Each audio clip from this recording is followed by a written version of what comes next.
Well, who would believe that when we were gleefully in church doing our flower arranging and our door rings at Christmas, that come Easter we would find ourselves in this situation. We've had to cancel all of our Easter workshops, as we have everything else really, in this first part of the year. But I couldn't let you go through Easter without a little bit of Easter floweriness. Something that could hopefully inspire you and perhaps go have a little go at doing something for yourself at home. So, if you're ready, make yourself a quick cuppa. I've got mine all here ready. Make yourself a quick cuppa, sit back and enjoy the next few minutes as I take you through this arrangement. And then hopefully you can go and make something for yourself.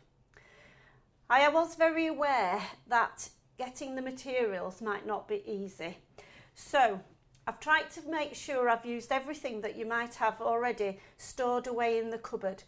All those things that you threw to the back of the shed or the garage that might come in useful one day. I think today is the day. I've tried where possible to just use garden foliage. I'm very proud to say that everything I'm using in this arrangement has come out of my garden.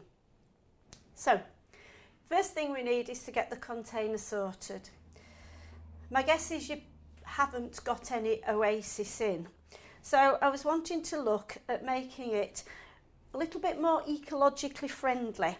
So I'm going to make this first arrangement in a container, just a cheap plastic bowl. Anything that you've got in your kitchen cupboard will be absolutely fine if it holds water. And I'm going to make a basket. Something about baskets at Easter, I think. So the bowl I know already sits in the basket. I'm going to grid up the bowl to begin with. Now I would suggest you use sellotape because that will be transparent. I'm using pot tape so that for the point of the video you can actually see better what I'm doing. I've already put some pieces going one way and then I'm just going to take some additional pieces going in the other direction. This will make it so that the flowers have got something to just secure them a little bit, the flowers and the foliage. Now from experience, when you do a grid system like this, I would always suggest that once you've done the grid in both directions, that you actually just take a layer down the outside edge, just to make sure that they don't come off the container. Like I say, this is perfect done with sellotape, and again you won't see that, but I've just used that pot tape and I'm just going to put the container into my basket, and when I start to put the foliage in, it will cover what bit of the container that you can see at the minute. It's not the best of baskets, but any port in a storm.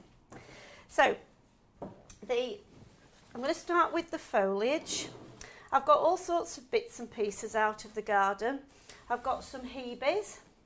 I've got some of this golden green conifer, which I haven't cut at all for years, so I might just have to get rid of the bits that aren't so pretty, but it'll be ideal in this arrangement.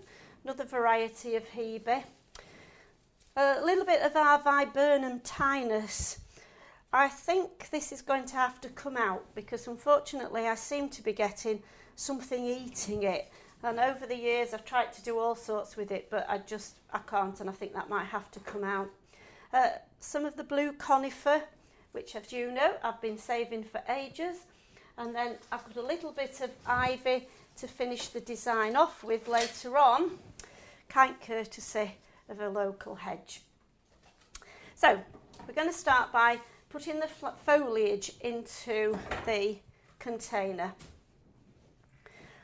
It will, to begin with, you will find that it will start to fall out a little bit. Make sure you retrim the ends before you pop it in. You will find it will start to fall a little bit, but don't worry, as you get more flowers in, it will just start to firm up a little bit. Before we had Oasis, this was the only form of holding flowers that we had available to us, and flower arrangers have been arranging flowers like this through the ages, right back to the Egyptian time. I guess they wouldn't have had pot tape or sellotape, but they would have just done it with branches. Don't forget the same rules apply that we normally work to. So you need to make sure that as you're making it, you're just removing the lower leaves and the little bit of bits at the bottom of the stems, because we don't want too much foliage floating around in this water. That will make the flowers deteriorate quite quickly. As you start to come round to the centre, you can start to put things in a little bit higher and start to sort of work with the tape that you've put in, so that helps to secure the stems into the water. You can see now I've worked initially with the not so, I would say expensive, but since you've pinched this out of the garden, it's not that really, is it? But the foliage that's a little bit more plain, a little bit less attractive. And then once I've got those in, I then can start to add some of the hebe, the little hebe, which is lovely. Now is a good time to be trimming your shrubs back anyway.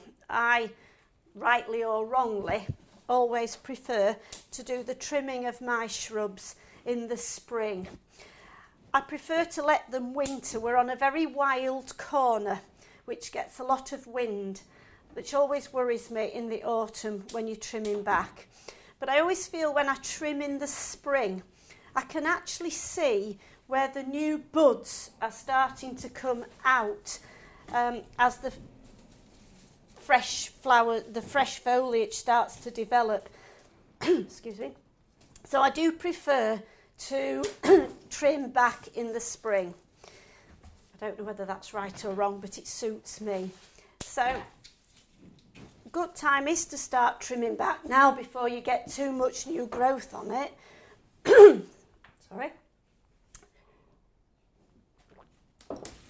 So there you see the basket is all foliaged up. When you're cutting your foliage, don't forget that all the buds that you've got on the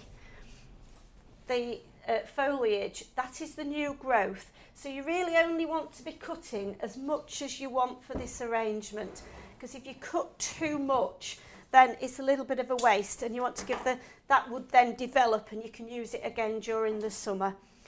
You might have to accept that a little bit of the new growth might collapse, but if it's to stand any chance at all, it'll stand the best chance here where it's got lots of water. I've also got a few extra little bits of twigs that I'm just going to add. Now, some of you flower arranging ladies, these are the twigs that we actually used in an arrangement back earlier in the spring. I think it was fairly early March when we still could arrange. So these are reused. If you were reusing your stems that you had before, make sure you've just clean off the bottom of the stem so that you've no bacteria going into it. But the fact that you're cutting them in a different way is probably not going to cause you too much of a problem. Just make sure all the stems are going into the water. Now, just before we had to close the shop nearly 3 weeks ago, I did have 1 or 2 bulbs left from the Mother's Day. And they were very, very tight in bud. I popped those in the window just before we finally closed. I popped them in the window thinking that they would nicely start to develop across to Easter. And as you see, some of them are really well and truly open. This could be absolutely anything. Any flower that you've got in your garden that you feel happy to pick would work for this. If you're collecting your daffodils, it might be worth thinking about collecting the ones that are slightly more open to let the closed ones stay on the plant a little bit longer. and where possible try not to use all the leaves, because you need the leaves to allow to go back into the soil to look after the bulb for next year.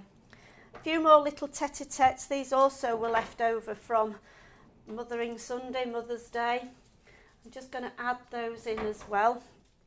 And I am cutting all the leaves off these, which is very naughty of me, but I am cutting them off. And I'm just going to pop those in. This is going to be a truly spring basket. I suppose I haven't been able to be quite as selective with my colours as I would normally be. But do you know what? Spring is that time of year when it just, any colour is okay, isn't it? And just bright and cheering. We just need something to brighten and cheer ourselves up at the moment. I do have a few extra little bits. I know that you are able to get little bits and pieces from the supermarket. So if you want to just add a little bunch from the supermarket, then just add that. But actually that's quite a nice little arrangement on its own. I might just add a few of these iris. Little bit open of these iris. Probably too open really to be putting in a basket to give it any longevity. But from the point of the exercise, at least you can see how it is. Can you see how now I'm starting to get more flowers and foliage into the basket? Can you see how it's starting to become more secure? The added bonus of this is that you doing this at home, you don't have to try and get it home. Probably you're going to be doing it very close to where you are going to display it. So the stability of construction is perhaps not quite as important as it was.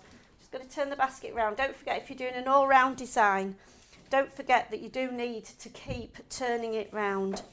Let's have a little bit of a clear up. Just trying to get the flowers evenly placed around the arrangement. I'm just adding these little bits of chrysanthemums. Like I say, you are going to have to be just a little bit creative with the materials you use. But the idea of this is it's very simple, very spring. There's just a couple of little roses here, which I'm just going to cut off. Just notice I'm taking the stems off. Oops, just a little bit too long.